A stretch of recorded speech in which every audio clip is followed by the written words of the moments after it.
नमस्कार, मैं हूं अंकुर और आप देख रहे हैं सत्यहिंदी.com। एक नजर डालते हैं अब तक की सुर्खियों पर। भारत जोड़ो यात्रा कर रहे कांग्रेस नेता राहुल गांधी आज पहली बार गुजरात आ रहे हैं। सोमवार को वो सूरत और राजकोट में पार्टी की 2 रैलियों को संबोधित करेंगे। बता दें, अभी तक गुजरात चुनाव प्रचार के लिए कांग्रेस पार्टी का कोई बड़ा नेता गुजरात नहीं आया है। पार्टी के सूत्रों से मिली जानकारी के अनुसार आगामी दिनों में प्रियंका गांधी भी गुजरात आने वाली है। बता दें, प्रधानमंत्री नरेंद्र मोदी के गुजरात दौरे का आज तीसरा दिन है। आज वो सुरेंद्र नगर, जंबूसर और नवसारी में जनसभाएं करेंगे। रविवार को पीएम मोदी ने वेरावल, धोराजी, बोटाद और अमरेली में 4 जनसभा की। इसके बाद शाम को अहमदाबाद का भाजपा कार्यालय कमलम में पार्टी के नेताओं से उन्होंने चर्चा की। पीएम मोदी ने मेधा पाटकर के भारत जोड़ो यात्रा में शामिल होने को लेकर भी राहुल गांधी को निशाना बनाया और बिना नाम लिए हमला किया। गुजरात चुनाव में अब सभी पार्टियों ने जोर लगाना शुरू कर दिया है। आज गुजरात में रैलियों के तांते के बीच दिल्ली के मुख्यमंत्री और आम आदमी पार्टी के प्रमुख अरविंद केजरीवाल भी रोड शो करेंगे। अरविंद केजरीवाल पाटीदारों का गढ़ माने जाने वाले अमरेली में रोड शो करने वाले हैं। आम आदमी पार्टी की ओर से पंजाब के मुख्यमंत्री भगवंत मान, राज्यसभा सांसद राघव चड्ढा और संजय सिंह भी गुजरात में डेरा डाले हुए हैं। ये सभी नेता अलग अलग इलाकों में चुनाव प्रचार की कमान संभाले हुए हैं। वहीं अमित शाह द्वारा खम्भालिया विधानसभा क्षेत्र में चुनावी जनसभा को संबोधित किया जाएगा। यहां से आम आदमी पार्टी के सीएम कैंडिडेट ईसुदान गढ़ भी मैदान में है। बता दें, राज्य में पहले चरण की वोटिंग 1 दिसंबर को होगी, जबकि दूसरे चरण की वोटिंग 5 दिसंबर को होनी है। शिवसेना नेता संजय राउत ने अब राहुल गांधी की तारीफ की है। उन्होंने कहा कि राहुल गांधी एक ऐसे शख्स हैं जो वैचारिक और राजनीतिक मतभेदों के बावजूद भी दोस्त की तरह जुड़ते रहते हैं। राउत ने कहा कि बीजेपी में भी मेरे दोस्त हैं, लेकिन जब मैं जेल में था तो वो खुश थे। ये मुगल काल की राजनीति है। वहीं सत्य हिंदी के आशुतोष की बात कार्यक्रम के दौरान संजय राउत से जब बीजेपी के प्रति नरम होने को लेकर सवाल पूछा गया तो उन्होंने कहा, ऐसा नहीं है, हम महाविकास आघाड़ी के साथ ही बने रहेंगे, सभी संकट में एक साथ रहेंगे। कार्यक्रम में राउत ने राहुल के सावरकर को लेकर दिए गए बयान को लेकर कहा कि राहुल को यह बयान देने की जरूरत नहीं थी, क्योंकि महाराष्ट्र के लोगों के मन में सावरकर के प्रति श्रद्धा है। इसके साथ ही राउत ने कहा कि राहुल गांधी की भारत जोड़ो यात्रा को अच्छा समर्थन मिल रहा है और सबसे अच्छा समर्थन महाराष्ट्र में मिला है। राउत ने कहा कि इससे मुझे आशा की किरण दिख रही है। राहुल को कल तक लोग बदनाम कर रहे थे, लेकिन जिस प्रकार से वो चल रहे हैं, इससे लोगों को लग रहा है कि उनके हाथों को मजबूत करना चाहिए। लोगों के मन में विश्वास निर्माण करने की स्थिति भारत जोड़ो यात्रा ने बनाई है। राउत ने इसके साथ ही उन सारे कयासों को खारिज किया जिसमें कहा जा रहा था कि कांग्रेस के साथ गठबंधन को लेकर दरार पड़ सकती है। उन्होंने कहा कि हम 2024 में मिलकर लड़ेंगे और चमत्कार हो सकता है। सत्य हिंदी के कार्यक्रम आशुतोष की बात में जेल में रहने को लेकर सवाल का जवाब देते हुए शिवसेना के उद्धव गुट के नेता संजय राउत ने कहा कि जब से महाविकास आघाड़ी की सरकार हमने महाराष्ट्र में बनाई थी, तभी से मेरे खिलाफ और मेरे साथियों के खिलाफ षड्यंत्र रचा जा रहा था।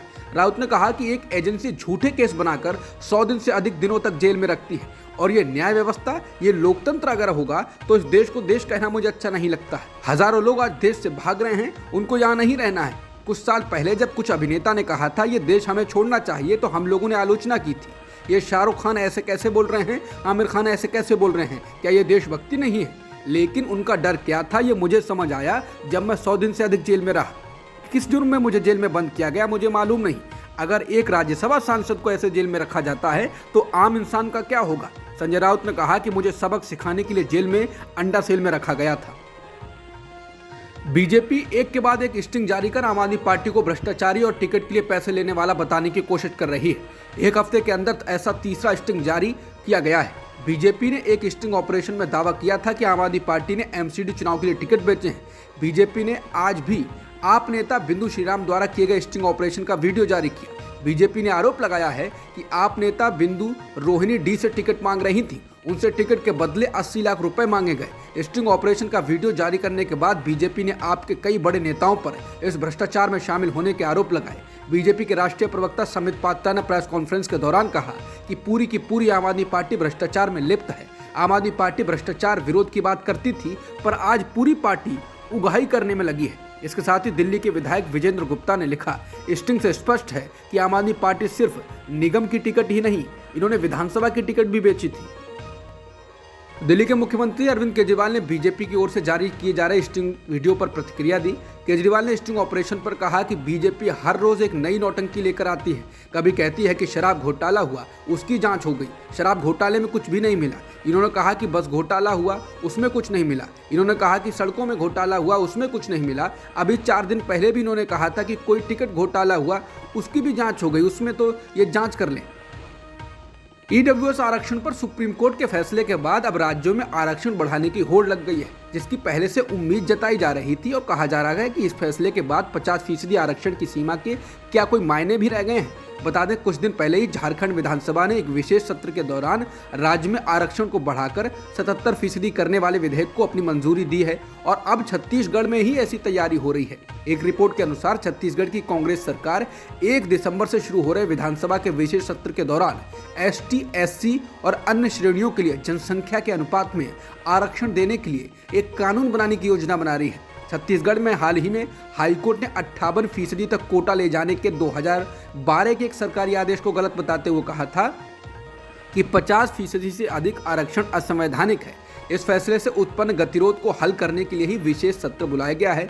टीओआई ने रिपोर्ट दी है कि इसी में जनसंख्या के अनुपात में आरक्षण देने की योजना सामने आ सकती है। अगर सरकार अपनी इस योजना को लागू करती है तो छत्तीसगढ़ में आरक्षण 81% तक हो सकता है। भूपेश बघेल सरकार एसटी के लिए 32%, एससी के लिए 12% और ओबीसी के लिए 27% आरक्षण पर विचार कर रही है।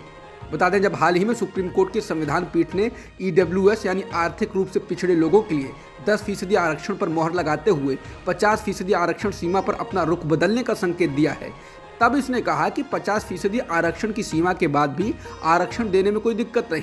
इसके बाद से ही कयास लगाए जा रहे हैं कि क्या अब आरक्षण के लिए वो पुरानी मांगे फिर से नहीं उठेंगी जिसके लिए कभी भारी हिंसा तक हो चुकी है। कई राज्यों में आरक्षण की ऐसी मांगे की जाती रही हैं, लेकिन 50% आरक्षण सीमा का हवाला देते हुए उनकी मांगों को ठुकरा दिया जाता रहा। बिहार के मुख्यमंत्री नीतीश कुमार भी ऐसा करने के बारे में संकेत दे चुके हैं। श्रद्धा हत्याकांड में आज बड़े खुलासे हो सकते हैं। आफताब का आज नार्को टेस्ट किया जा सकता है। एफएसएल की टीम रोहिणी स्थित अंबेडकर अस्पताल पहुंच चुकी है। दिल्ली की साकेत कोर्ट ने 18 नवंबर को निर्देश दिया था। नार्को टेस्ट में आफताब अमीन पूनावाला से सवाल पूछे जा सकते हैं। नार्को टेस्ट में आफताब अमीन पूनावाला से करीब 50 से ज़्यादा सवाल पूछे जा सकते हैं। इस दौरान आफताब, उसके प्रोफेशनल करियर और श्रद्धा को लेकर सवाल किए जाएंगे। साकेत कोर्ट ने रोहिणी फॉरेंसिक साइंस लैब को 5 दिन के अंदर नार्कोटिक्स करने का आदेश दिया था। अदालत ने यह भी आदेश दिए थे कि आरोपी आफताब पर 3rd डिग्री का इस्तेमाल न किया जाए। बता दें, पुलिस का कहना है कि उनको लगता है कि आफताब उनको कहानी बताकर मिसलीड कर रहा है और इसके लिए नार्को टेस्ट करना जरूरी है। उत्तर प्रदेश के आजमगढ़ में एक शख्स ने अपनी पूर्व प्रेमिका की गला दबाकर हत्या की और उसके बाद उसके शव के 6 टुकड़े कर उन्हें कुएं और तालाब में फेंक दिया। मुख्य अभियुक्त का नाम प्रिंस यादव है। पुलिस ने शनिवार को एक एनकाउंटर के दौरान उसे पकड़ लिया। उसके पास से एक अवैध असलहा बरामद किया गया है। आजमगढ़ के पुलिस अधीक्षक अनुराग आर्य ने न्यूज एजेंसी एएनआई को बताया कि 16 नवंबर को एक अज्ञात युवती का शव कुएं में मिला था। उसका सिर नहीं था और बाकी शरीर के अंगों को भी काटा गया था। उन्होंने बताया कि पुलिस ने अभियुक्त को पकड़ने के लिए 5 टीमें बनाई थी और अभियुक्त को गिरफ्तार कर लिया गया है। युवती की हत्या का पता तब चला जब स्थानीय लोगों ने कुएं के भीतर मानव अंग पड़े हुए देखे। उन्होंने इस बारे में पुलिस को सूचित किया। युवती का शव अर्धनग्न अवस्था में था। युवती का नाम आराधना था और वो आजमगढ़ जिले के इशाकपुर गांव में रहती थी। पुलिस अधीक्षक ने बताया कि प्रिंस यादव ने पूछताछ में अपना गुनाह स्वीकार किया है। यादव ने बताया कि उसका युवती के साथ 2 साल से प्रेम संबंध था। युवती की इस साल फरवरी में शादी हुई थी और उस वक्त प्रिंस यादव विदेश में था। युवती की शादी होने के बाद से ही वो बेहद नाराज था और उसने इस घटना को अंजाम दिया। बिहार के वैशाली जिले में रविवार रात को हुए एक बड़े हादसे में 12 लोगों की मौत हो गई। ये हादसा उस वक्त हुआ जब कुछ लोग सड़क के किनारे एक पूजा कार्यक्रम में शामिल हुए थे। तभी तेज रफ्तार एक ट्रक ने उन्हें रौंद दिया। स्थानीय लोगों का कहना है कि मरने वालों में 4 बच्चे भी शामिल हैं। हादसा रात 9 बजे हुआ। महामहिम राष्ट्रपति द्रौपदी मुर्मू ने वैशाली जिले में हुए सड़क हादसे को लेकर दुख जताया और घायल हुए लोगों के जल्द स्वस्थ होने की कामना की है। घटना के बाद मौके पर पहुंचे आरजेडी के विधायक मुकेश रोशन ने बताया कि घायलों को इलाज के लिए अस्पतालों में भर्ती कराया गया। गंभीर रूप से घायल हुए लोगों को पटना रेफर कर दिया गया। बिहार के मुख्यमंत्री नीतीश कुमार ने वैशाली जिले में बीते रविवार हुए सड़क हादसे पर संवेदना जताते हुए मृतकों के परिवारों को 5 लाख रुपए देने का ऐलान किया है। अब तक की खबरों में इतना ही। बाकी खबरों के लिए बने रहिए सत्यहिंदी.com के साथ।